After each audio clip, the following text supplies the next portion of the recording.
Díochait, a d'irbhla. Tá súil agam go gama a chara. Tá scanán nua sa fictúrlan.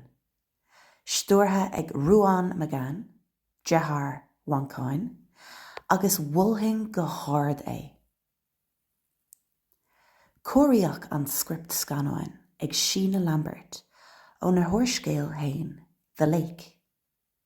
Tá an scanáin Báite site is sráidbhaile tútha in éireann sna 70idí.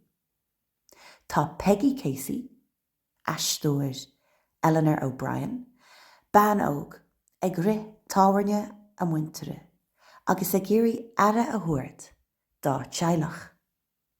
Lá amháin am sítar curp I luch gar don bhaile, agus cuireann sé sin turing an bubble. Tagan blachtere ón gcathair chun an cá sa isrú, agus tosíonn sé ag cur ceistena winter an bhaile. De réir a chéile tagan ruúin ón am atá caite chun solis, agus cuireann sé sin brú mór Peggy, agus righní eile sa sráidbhaile. Sa deire, nochtar an irinne agus athraíonn saol an phobal. Bhuaigh an scanán Báite rint gradam mór le rá.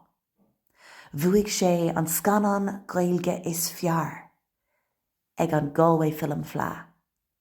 Gradam an lucht fécine ag an Newport Beach Film Festival, agus gradam don cheol buna is fear ag na Hiftas.